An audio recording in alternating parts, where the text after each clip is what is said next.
Alors, j'aurais aimé vous accueillir dans le nouveau bâtiment que vous voyez derrière moi, un superbe bâtiment qui a été conçu par un cabinet d'architectes, d'ailleurs primé par l'équivalent du prix Nobel d'architecture.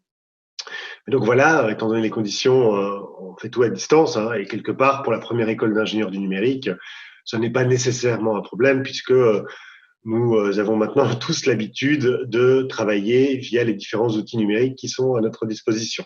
Alors, il y a une deuxième raison pour laquelle c'est une année très particulière, hein, c'est aussi parce que c'est la première année pour moi en tant que directeur. Donc, pour ceux et celles d'entre vous qui ne me connaissent pas, mon nom est Nicolas Glady. Hein, je suis directeur de Télécom Paris depuis décembre 2019. J'ai remplacé Yves Poilane et je suis bien sûr absolument ravi d'avoir cet échange avec vous. Alors pourquoi ? Parce que la relation avec le monde économique et en particulier bien sûr nos partenaires d'entreprise fait vraiment partie de notre ADN. Bien sûr, on est une école du ministère de l'économie et des finances, donc quelque part, c'est encore plus vrai, mais d'une manière générale, c'est effectivement dans l'identité, dans l'ADN des grandes écoles que d'établir des liens forts avec les entreprises et le monde économique en général. Je dis souvent une grande école, c'est une plateforme, pas bien sûr au sens plateforme en ligne, hein, mais plateforme au sens modèle d'activité, puisque nous mettons en relation des différents types d'acteurs. Hein, c'est comme ça que fonctionnent les plateformes. Et nous, on met en relation bien sûr des étudiants avec des experts, ça on est bien connu pour ça, mais aussi les grandes écoles. Nous mettons en relation les étudiants avec les entreprises et les experts, nos enseignants-chercheurs, avec les entreprises aussi dans un cadre de recherche. Alors aujourd'hui, on va surtout parler de la relation entre les étudiants et les entreprises. Nos étudiants qui sont bien sûr excellents, qui cherchent la meilleure carrière possible et donc de pouvoir être en contact avec les entreprises que vous représentez. Et vous, les entreprises, vous cherchez à recruter les meilleurs candidats possibles, qui, je pense, se trouvent certainement à Télécom Paris. Et donc, nous établissons ces relations. Alors, je parle de notre ADN et on va avoir un programme riche aujourd'hui, mais j'aimerais souligner que ce programme va en fait être la représentation de notre raison d'être qui a été redéfinie récemment, puisque avec mon arrivée et dans le contexte aussi du partenariat stratégique que nous établissons avec l'Institut Polytechnique de Paris, il m'a semblé pertinent de redéfinir notre raison d'être. Et donc après tout un processus de concertation où nous avons mobilisé nos enseignants-chercheurs, bien sûr, nos personnels et nos étudiants et nos anciens, nous avons redéfini notre raison d'être. Et je vous la donne en version courte et puis je vous donnerai un peu une lecture de texte qui est former, imaginer et entreprendre pour concevoir des modèles, des technologies et des solutions numériques au service d'une société et d'une économie respectueuse de l'humain et de son environnement.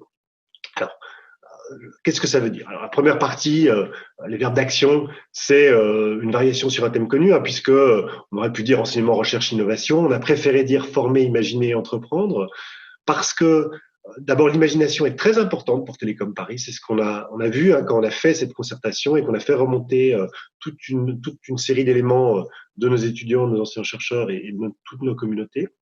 On aime concevoir Télécom Paris comme un laboratoire à ciel ouvert, un endroit où on peut tester des idées, des projets d'une manière très, très pratique.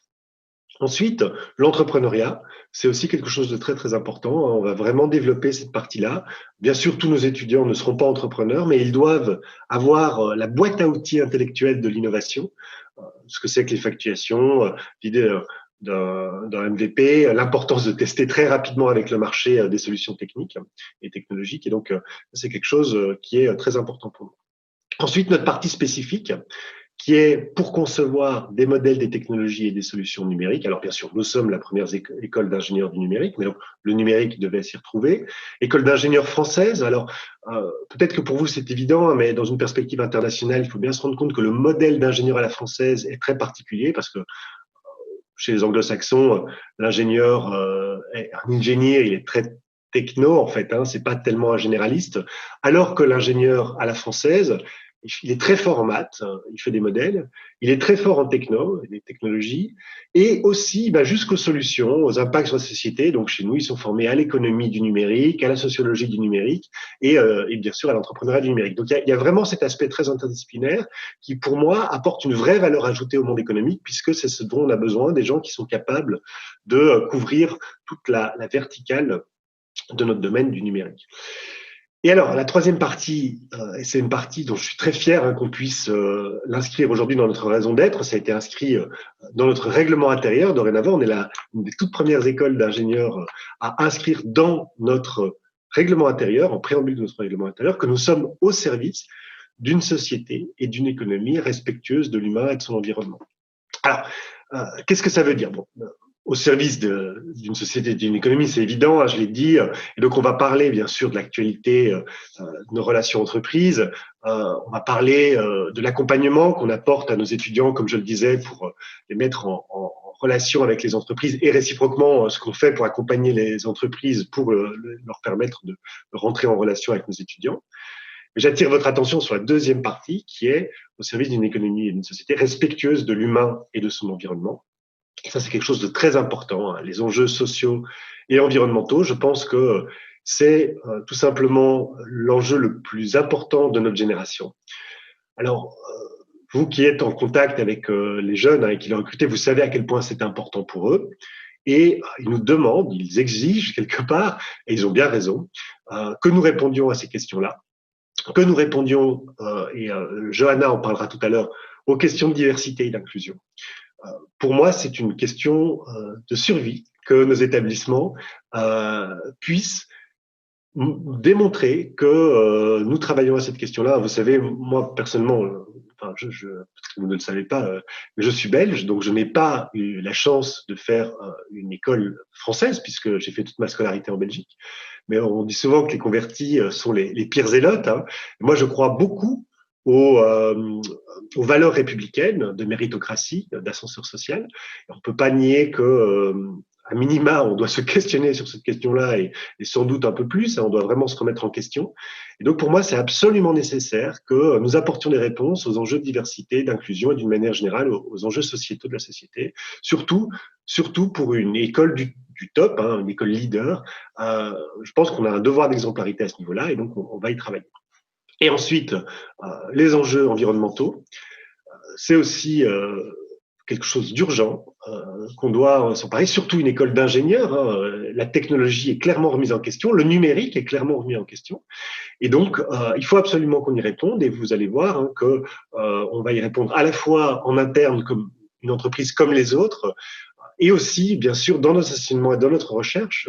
C'est quelque chose d'ailleurs qui trouve énormément d'écho auprès des étudiants. Ils sont ravis que notre école s'empare enfin très très sérieusement de ces sujets. C'est été mis en haut des priorités de l'école. Et vous allez voir que Dominique tout à l'heure va vous en parler. À la limite, la seule chose qu'il nous reprocherait, c'est que, par exemple, l'autre jour, j'avais des troisième années qui disaient oui, mais ce que vous allez faire, c'est surtout pour les premières années, et donc nous, on n'en profitera pas. Bon, voilà. Quelque part, ils nous demandent d'aller plus loin. Toujours, ils ont bien raison, et vous allez voir qu'on a déjà commencé, mais on va essayer toujours d'aller plus loin. C'est ce que vous présentera Dominique tout à l'heure, puisqu'il va vous présenter les questions de neutralité, la trajectoire de neutralité carbone de l'école, et donc tout ce qu'on veut faire en la matière. Donc voilà, je pense que ces différents sujets résonnent aussi avec vos propres préoccupations. Vous savez à quel point c'est difficile parfois de recruter cette nouvelle génération qui a des attentes, des exigences qui sont peut-être différentes des exigences précédentes. Alors moi je dis souvent, ce n'est pas tellement les jeunes qui ont changé, c'est la société qui change. Et donc la société change, Télécom Paris aussi évolue. Et donc, je suis particulièrement ravi de pouvoir discuter de tous ces sujets avec vous et j'espère que ce qu'on va vous présenter vous plaira puisqu'on a vraiment travaillé à quelque chose de très complet sur ces différentes dimensions.